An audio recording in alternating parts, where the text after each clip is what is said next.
Jadi jelas Daniel 8 dan Daniel 9 tidak menunjukkan sampai kedatangan Yesus kedua kali semua peristiwa itu. Jadi pulang dari pembuangan, mereka mengembalikan tempat kudus, membangun bait suci kedua. Ya, sampai Yesus diurapi dan mati di kayu salib. Jadi kalau kita lihat Daniel 9:7, raja itu akan membuat perjanjian menjadi berat banyak selama 1 kali 7 masa. Pada pertengahan 7 masa menghapus korban.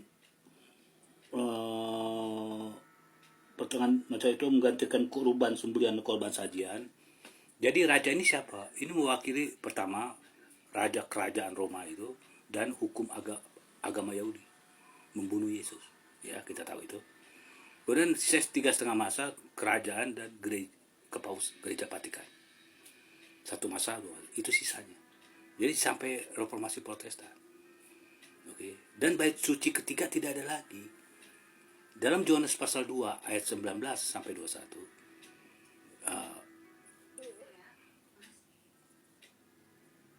Rombaklah bait suci.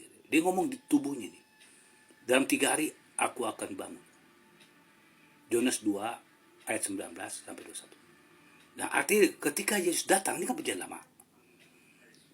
Bait suci pertama, bait suci kedua. Zaman Salomo dan zaman Ezra dan Nehemia pulang itu dibangun bait suci kedua. Waktu datang Yesus kan dihapus itu bait suci dan segala sistem keimamatan dan upacara bait suci itu simbol Kristus. Jadi bait suci tidak ada lagi.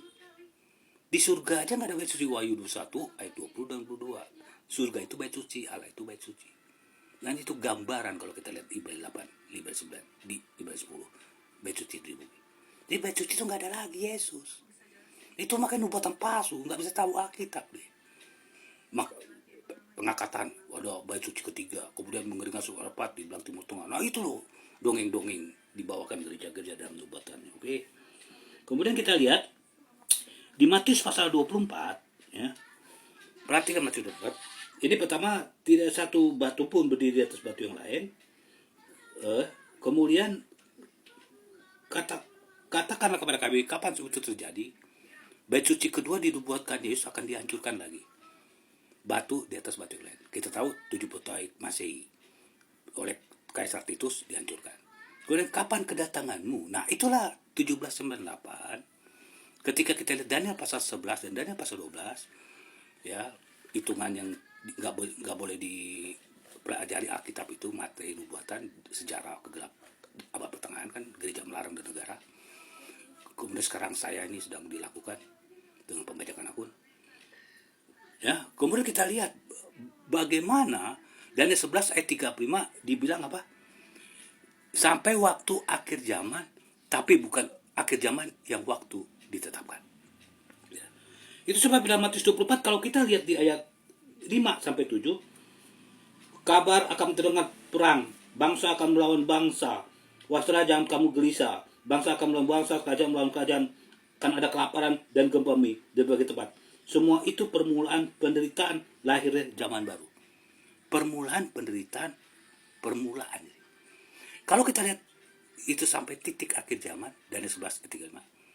Namun bukan akhir zaman yang waktu ditetapkan. Jadi awal dari akhir zaman 1844. Ketika 1844 kita lihat perang dunia pertama, perang dunia kedua, perang antar bangsa. Bukan perang yang Ukraina Rusia garis perbatasan Palestina, itu kan perang yang dibesar-besarin. Yang pokok bom-bom itu kan video permainan. Oke. Nah, gempa bumi tahun 1780.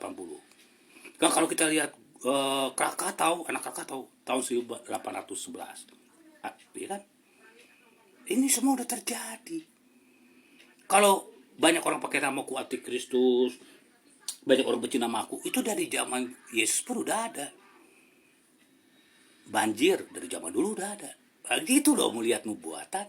Itu sebabnya kenapa dongeng-dongeng agama politik nubuatan palsu semua. Karena nggak tahu baca kitab suci. Ya. Ini kan ada 3 pertanyaan. Kapan kedatanganmu? Kedatanganmu bicara 1844. Awal zaman baru.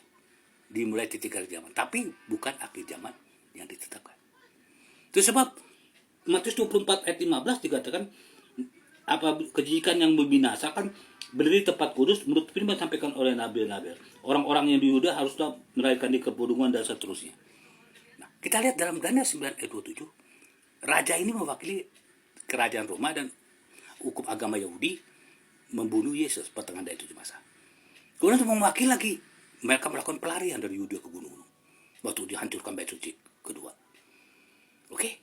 Kemudian kita lihat dari kerajaan dengan kepausan, dengan gereja. Ini suatu ungkapan ke situ, dua peristiwa ini. Oke. Nah, pertanyaan ketiga, ya, dan tanda kesudahan dunia kalau di Ejaan Lama. Ya, kalau kita lihat Wahyu 1 ayat 1 dan 3, Wahyu dari Yesus Kristus diberikan pada tentang tanda kesudahan dunia. Jadi Matius 24 nggak kontekstual, nggak sesuai dengan masa yang sudah sejarah. Sama dengan Daniel 8 dan Daniel 9. Jadi kalau Matius 24 kita lihat yang mendekati ke kita, ya kita bisa tahu tentang ungkapan, tapi ungkapan ini ya, karena saya waktu nggak cukup, kedatangan anak manusia. Segera sudah siap pada masa itu matahari akan menjadi gelap, bulan tidak akan memancarkan sinarnya, bintang-bintang akan jauh. Nah di sini loh, mulai sampai kepada zaman Nuh. Nah itu, jadi peristiwanya itu yang dibilang tanda. Nah, bukannya tanda yang udah abad pertama jauh dari zaman kita. Kita kan berarti tanda yang mendekati. Kata Yesus, bila pohon itu bertunas, kamu waktu yang sudah. Jadi tanda itu mendekati mau musim panas. Bukan sejarah. Nah, inilah kesalahan gereja dalam menafsirkan nubuatan. Kemudian pakai dongeng-dongeng video-video sehingga kopi seluruh dunia. Begitu hebat ya setan bermain dengan kebohongan besar di balik agama dan politik. Itu sebabnya kalau kita lihat dalam ungkapan matahari menjadi gelap, bulan tidak akan bertekan cahaya. Apa itu matahari? Perempuan persepuan matahari. Matahari menunjukkan sinar surya, terang, firman terang bagi jalanku. Begitu juga bulan pada malam hari. Dia menunjukkan bagaimana dari Allah kepada gereja menunjukkan terang. Perempuan bersebut matahari, Wahyu 12 ayat 1. Oke? Nah, jadi kalau bilang matahari menjadi gelap, bulan tidak percaya, itu menunjukkan Amos 8.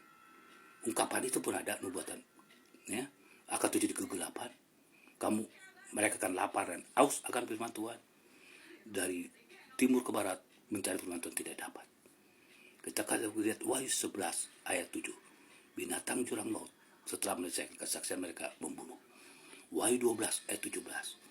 Maka marahlah naga itu kepada perempuan itu dan memerangi ketuhanan menurut hukum Allah dan kesaksian Yesus. Wahyu 19 ayat 10. Kesaksian ada roh nubuat atau nubuatan Alkitab tentang peristiwa yang tanda terakhir, bukan abad pertengahan menjelang kedatangan Yesus. Karena itu buku teologi yang nyobain salah, bukan roh nubuat, tapi nubuatan di Daniel 7. Begitu juga William Miller.